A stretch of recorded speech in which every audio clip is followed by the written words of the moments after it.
Edward تم سے آپ پر آ گیا. میرا جواب اب بھی وہی ہے جو پہلے تھا. مسٹر سرفراز, میں تو خود گلوریا کو پسند نہیں کرتا, پھر آپ کے پیشکش کیوں کر رہے ہیں؟ فرض کرو اگر گلوریا یا اس کا باپ یا کوئی اور تم سے یہ درخواست کرے کہ اسے اپنا لو, تو تمہارا جواب کیا ہوگا؟ میں یہ نہیں چاہتا کہ تم دوبارہ گلوریا سے وابستہ ہو, اسی لیے میں تمہیں یہ ہیرے دے کر چپ چاپ یہاں سے محسن دنیا تک پہنچا سکتا ہوں. بولو, کیا مرضی ہے تمہاری؟ میں ایک ایسی عورت کے ساتھ وابستہ ہونے کا تصور بھی نہیں کر سکتا جو میرے ہی سامنے لانیہ طور پر کسی دوسرے مرد کے ساتھ راتیں گزار چکی ہو. اور پھر ہیرو میں بڑی کشش ہوتی ہے مسٹر سرفراز, ان کے لیے تو دنیا کی عفت مآب ترین لڑکی ٹھکرائی جا سکتی ہے. گڈ, تمہارا جواب سن کر مجھے ذاتی طور پر خوشی ہوئی ایڈورڈ. ایڈورڈ نے غور سے میری طرف دیکھا اور ایک آنکھ دبا کر بڑی بے حیائی سے بولا, غالباً مسٹر سرفراز گلوریا آپ کو پسند آ گئی ہے, جبھی تو آپ اتنے بے چین ہیں. غصے کے مارے میرا خون کھول اٹھا, لیکن میں نے بڑی مشکل سے اپنی حالت پر قابو پایا. مسٹر سرفراز, وائٹ بھی گلوریا کا طلبگار ہے, اس کے بارے میں آپ کے کیا خیالات ہیں؟ اس کی تم فکر مت کرو. ایڈورڈ نے میرے لہجے میں چھپی ہوئی تلخی محسوس کر لی. چند لمحے خاموشی رہی, پھر میں نے اسے جانے کی اجازت دے دی, لیکن میرا کام ابھی ختم نہیں ہوا تھا. میرے حکم پر وائٹ کو اندر بلا لیا گیا. اس کے چہرے پر ہوائیاں اڑ رہی تھیں. اندر داخل ہوتے وہ میری طرف بڑھا, لیکن میرے چہرے پر دوستانہ جذبات پا کر اس کے قدم ٹھٹک گئے. آؤ وائٹ. اس کا منہ حیرت سے کھل گیا. میں نے اسے بیٹھنے کے لیے اشارہ کیا. پھر میں نے ایک کونے میں رکھا ہوا ہیروں کا تھیلا اٹھایا اور اسے لے جا کر وائٹ کے قدموں میں الٹ دیا. جھونپڑے کی نیم تاریک فضا میں رنگ برنگی روشنیوں کا طوفان منڈایا. وائٹ بھوچنگتا رہ گیا. دیوانوں کی مانند اس نے اپنے دونوں ہاتھ ہیروں کے ڈھیر میں داخل کر دیے اور خوشی سے پلکاریاں لگانے لگا. اس کی حالت دیکھ کر مجھے اندیشہ ہوا کہ کہیں وہ پاگل نہ ہو جائے. میں نے آگے بڑھ کر وائٹ کے گریبان پر ہاتھ ڈالا اور ایک جھٹکے سے اسے اٹھا کر کھڑا کر دیا. دیوانے مت بنو. وائٹ نے جھرجھری لی اور سنبھل کر کھڑا ہو گیا, لیکن اس کی نظریں بدستور ہیروں کی طرف تھی. سونا لالچی انسان, اگرچہ تو نے مجھے ہلاک کرنے میں کوئی کسر نہیں چھوڑی تھی اور تو اس بات کا مستحق ہے کہ اس جرم کے بدلے تجھے کتے کی موت مارا جائے, لیکن ابھی مشرق مغرب کی طرح اتنا ظالم نہیں ہوا. ان حوروں کو سمیٹ لے اور اپنی منحوس صورت لے کر دفع ہو جائے یہاں سے. کہیں ایسا نہ ہو کہ میرا ارادہ بدل جائے اور آنے والی صبح تیری لاش دیکھے. وائٹ کی حالت بری تھی. وہ پاگلوں کی طرح ہیروں کی طرف لپکا اور اس کے ہاتھ مشینی انداز میں تھیلا بھرنے میں مصروف ہو گئے. میں دلچسپ نظروں سے اسے تھیلا بھرتے دیکھتا رہا. تھیلا بھرنے کے بعد اس نے مٹی میں ہاتھ چلانے شروع کر دیے. یہ کیا کر رہے ہو؟ دیکھ رہا ہوں کہیں کوئی ہیرا رہ تو نہیں گیا. تمہارا ایک سب سے بڑا ہیرا تو یہیں رہ گیا. ایک کہاں ہے وہ؟ میں ان بے جان پتھروں کی بات نہیں کر رہا. میری مراد اس ہیرے سے ہے جسے تم گلوریا کہتے ہو. وائٹ کے چہرے پر ایک لحظے کے لیے کشمکش کے آثار نظر آئے. وہ کچھ دیر سوچتا رہا, پھر گویا اس نے کوئی فیصلہ کر لیا. وہ ہیروں کا تھیلا اپنے سینے سے لگا کر تن کر کھڑا ہو گیا. ہے شریف ایشیائی نوجوان, تم نے مجھے اتنے ہیرے دے دیے ہیں کہ اب مجھے مزید کسی ہیرے کی خواہش نہیں ہے. تمہاری باتوں سے مجھے پہلے اندازہ ہوا تھا کہ تم گلوریا کو پسند کرنے لگے ہو. چنانچہ میں نے ایک فیصلہ کیا ہے. کیسا فیصلہ؟ میں نے فیصلہ کیا ہے کہ تمہاری عنایتوں کے شکریہ میں گلوریا کو تمہارے حوالے کر دوں. میرا خیال ہے تمہیں اس سلسلے میں کوئی اعتراض نہیں ہوگا. اعتراض؟ میرے جبڑے بھیج گئے. میں نے ایک ہاتھ ہیروں کے تھیلے پر ڈالا اور ایک لات وائٹ کے رسید کر دی. میرے اس اچانک حملے سے وہ دور جا گرا.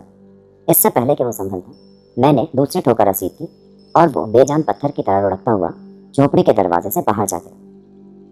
جھونپڑی کے باہر کھڑے ہوئے ٹوبو نے معنی خیز انداز میں گردن ہلائی اور آگے بڑھ کر وائٹ کو اپنے مضبوط بازوؤں کی گرفت میں لے لیا. اس ذلیل آدمی کو لے جا کر کسی اذیتناک جگہ بند کر دو. کل صبح اس کے مستقبل کا آخری فیصلہ کر دیا جائے گا. بوڑھا اسٹاکر حیران کن نگاہوں سے یہ تمام کارروائی دیکھ رہا تھا. ٹوبو وائٹ کو لے کر ایک طرف چلا گیا. میں نے اسٹاکر کو بلایا اور جھونپڑی میں داخل ہو. اسٹاکر خاموشی سے چلتا ہوا اندر داخل ہوا. میں اپنی حالت پر قابو پا چکا تھا. میری سانس اعتدال پر آ چکی تھی. اسٹاکر کے اندر آنے کے بعد میں نے ہیروں کا تھیلا اٹھا کر اسٹاکر کے سامنے رکھ دیا.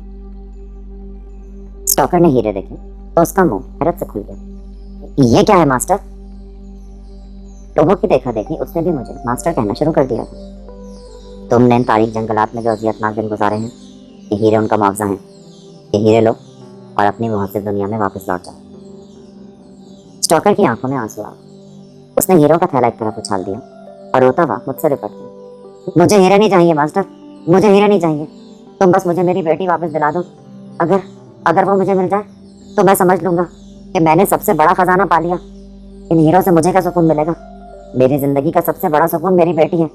خدا کے واسطے ماسٹر, میں تمہارے قدموں میں گرنے کو تیار ہوں. مجھے میری بیٹی دلا دو.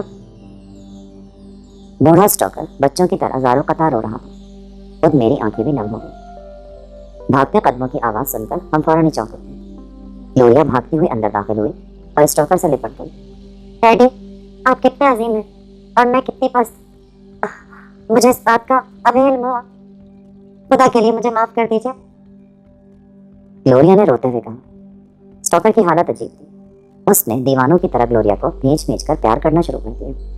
میری بچی، معافی تو مجھے مانگنی چاہیے کہ میں تیری حفاظت نہیں کر سکا۔ میرے بوڑھے بازو تیرے لیے چٹان نہیں بن سکے۔ میں تجھ سے بہت شرمندہ ہوں بیٹی۔ ڈیڈی پلیز مجھے شرمندہ مت کرے، غلطی میری ہے جو میں اپنے باپ کے بڑھاپے کا خیال نہیں کر سکی۔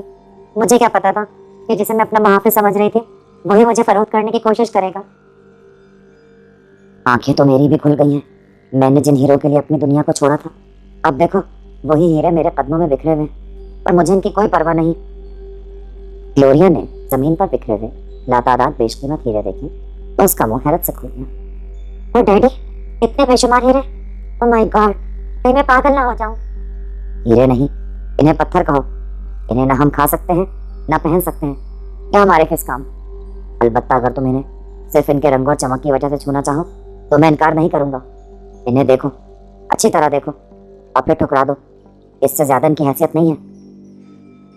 گلوریا اسٹاکر کا بازو پکڑ کر زمین پہ بکھرے ہوئے ہیروں پر جھک گئی۔ میں ان دونوں کو چھوڑ کر باہر نکل آیا اور ایک درخت سے ٹیک لگا کر ٹوبو کا انتظار کرنے لگا۔ اندر نہ جانے باپ بیٹی میں کیا گلے شکوے ہوئے، لیکن جب وہ دونوں باہر نکلے تو ان کے چہرے دیکھ کر یہ اندازہ لگانا مشکل نہیں تھا کہ اب ان دونوں کے درمیان کوئی خلیج حائل نہیں رہی۔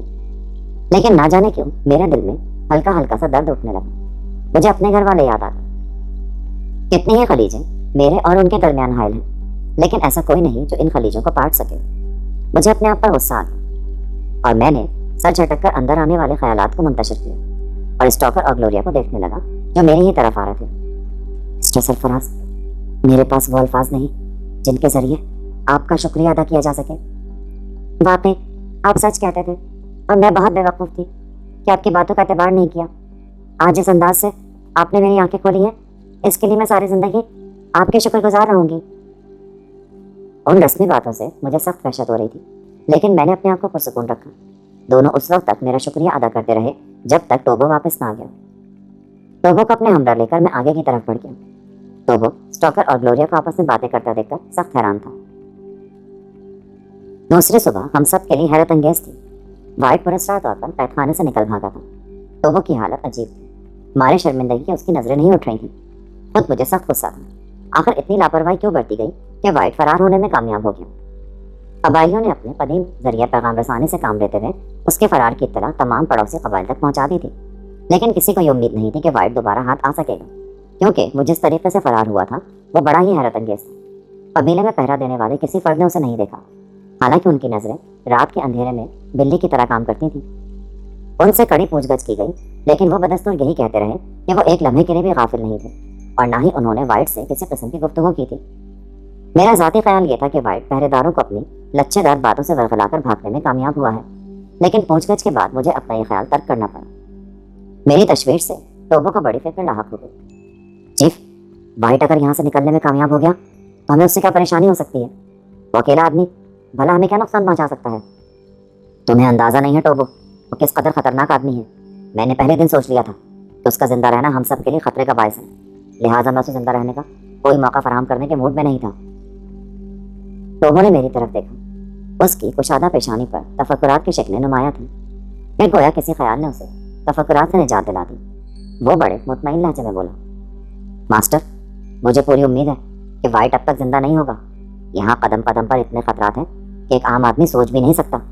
یہ بظاہر بے ضرر نظر آنے والی ٹہنیاں انسان کو اپنے شکنجوں میں اس طرح جکڑ دیتی ہیں کہ موت سے پہلے ان کی گرفت سے چھٹکارا ملنا مشکل ہوتا ہے۔ وہ تو ٹھیک ہے ٹوبو، لیکن نہ جانے کیوں میری چھٹی اس خطرہ محسوس کر رہی ہے۔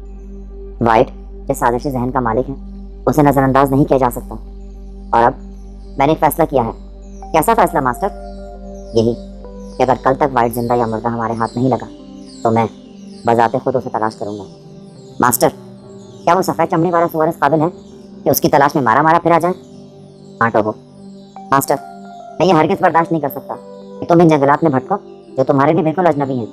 ٹوبو تمہیں نہیں جانے دے گا، تمہاری جگہ ٹوبو ذلیل آدمی کو تلاش کرے گا، اور یہ ٹوبو کا وعدہ ہے تم سے کہ وہ ناکام چہرہ لے کر تمہارے سامنے نہیں آئے گا۔ میں تمہارے جذبے کی قدر کرتا ہوں، لیکن میں تمہیں ہرگز اس کی تلاش کی اجازت نہیں دوں گا۔ وہ سفید چمڑی والا شیطان تمہارے بس کا روگ نہیں ہے، تم اس کے سازشی ذہن کا مقابلہ نہیں کر سکو گے، لہٰذا یہ کام مجھ پر ہی چھوڑ دو۔ اگر تم اتنی بزد ہو تو میں تمہیں جانے سے نہیں روکوں گا، لیکن تمہیں تنہا بھی نہیں جانے دوں گا، میں تمہارے ساتھ جاؤں گا۔ میں سوچ میں پڑ گیا۔ ٹوبو کا ساتھ میرے لیے بڑی آسانیوں کا باعث بن سکتا تھا، لیکن میں اپنے ساتھیوں کو یہاں تنہا چھوڑنے میں تعامل کا شکار تھا۔ یہ بھی عین ممکن تھا کہ وائٹ کہیں نزدیک ہی موجود ہو اور میری اور ٹوبو کی غیر موجودگی کی اطلاع پا کر گلوریا اور اسٹاکر کو کسی قسم کا نقصان پہنچانے میں کامیاب ہو جائے۔ میں نے اپنے اس خدشے کا اظہار ٹوبو پر کر دیا۔ ماسٹر، قبیلے میں ٹوبو سے کئی گنا بہتر جوان موجود ہیں، ان کی موجودگی میں کسی کی مجال نہیں کہ وہ تمہارے ساتھیوں کو کسی بھی قسم کا نقصان پہنچا سکیں۔ تو پھر ٹھیک ہے ٹوبو، لیکن ہمارا مقابلہ عیار دشمن سے ہے جو چھپ کر وار کرے گا۔ طاقت اور زور آزمائی سازشی ذہن کا مقابلہ نہیں کر سکتے۔ کچھ بھی ہو، یہ ٹوبو کا اٹل فیصلہ ہے۔ کیا وہ دن بھول گئے تم جب ٹوبو نے تمہارے خون کے ساتھ خون ملا کر ہمیشہ تمہارا ساتھ دینے کا عہد کیا تھا؟ وہ سب تو ٹھیک ہے ٹوبو، لیکن میں تمہیں مزید کسی مشکل میں نہیں مبتلا کرنا چاہتا۔ بہتر ہوگا تو مجھے تنہا جانے دو۔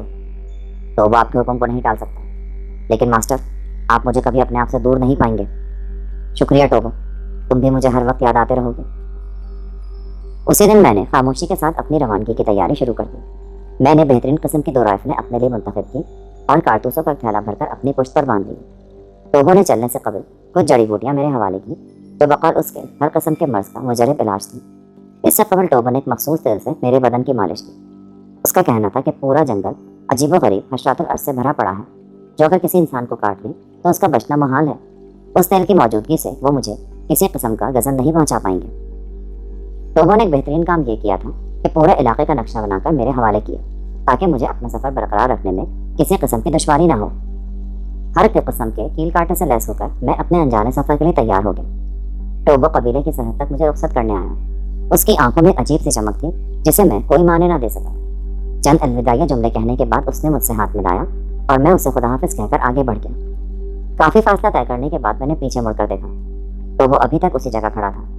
میرے دل پر اس کی بے لوث محبت کا گہرا اثر ہوا۔ جنگلوں میں رہنے والا سیاہ فام آدمی جس کا دل سفید فام لوگوں سے زیادہ بڑا اور جس کا خون ان سب سے زیادہ سرخ تھا۔ میرا دماغ پھر اپنے ماضی کی طرف لوٹ گیا۔ نواب فیروز الدین، کوثر اور دوسرے افراد کسی متحرک فلم کی مانند میری آنکھوں کے سامنے تھے۔ ان کا خیال آتے ہی میں چونک اٹھا۔ میں قبیلے میں رہ کر ان لوگوں کو بالکل فراموش کر چکا تھا۔ نہ جانے ان لوگوں پر کیا گزری ہوگی، کہیں ایسا تو نہیں کہ وہ کسی جنگجو قبیلے کے ہتھے چڑھ گئے ہوں یا وہ خوفناک دلدل انہیں نکل گئی ہو جسے ہم اپنے عقب میں چھوڑائے تھے۔ جو جو میں سوچتا گیا میری الجھنوں میں اضافہ ہوتا چلا گیا۔ میرے اندازے کے تحت انہیں اب تک ٹوبو کے قبیلے تک پہنچ جانا چاہیے تھا، لیکن ان کا نہ پہنچنا میرے خدشات کو یقین میں بدل رہا تھا۔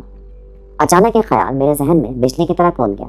یہ ممکن تھا کہ نواب صاحب کے قافلے میں اسٹاکر جیسی کہانی دہرائی گئی ہو۔ وہ لوگ لاکھ محسن اور مالدار سے ہیں، لیکن مزید دولت کی خواہش دنیا کے کس انسان کو نہیں ہوتی۔ میکنا کے مسئلے پر قافلے کے نوجوانوں کا رویہ میں دیکھ چکا تھا۔ ہو سکتا ہے ہم لوگوں کے جانے کے بعد اچانک میری آنکھوں میں اندھیرا سا چھانے لگا۔ ایک خیال نے میرے بدن میں سرد لہریں سے دوڑا دی تھی۔ تو کہیں ایسا تو نہیں کہ ہم لوگوں کے جانے کے بعد ان لوگوں نے اپنا غصہ نواب صاحب پر اتارا ہو؟ اسٹاکر کی کہانی اس انداز میں بھی تو دہرائی جا سکتی ہے۔ ضروری نہیں کہ ہر جذبے کی بنیاد عورت اور دولت ہو۔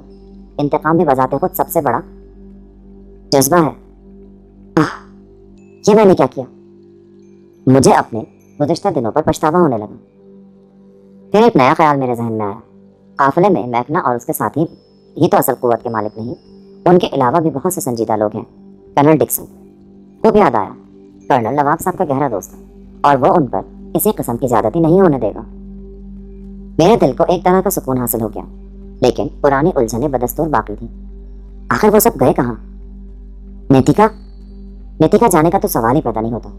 لامحالہ انہیں اس قبیلے سے گزرنا بھی پڑتا، تو ٹوبو کے قبیلے سے ہو کر جانے والا راستہ واحد راستہ ہے، کسی دوسرے راستے کا تصور بھی نہیں کیا جا سکتا۔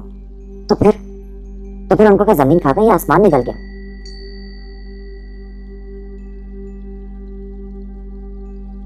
اپلوڈز کے نوٹیفیکیشن حاصل کرنے کے لیے ہمارے چینل کو سبسکرائب کریں اور ساتھ میں دیے گئے گھنٹے کے نشان کو دبانا نہ بھولیں۔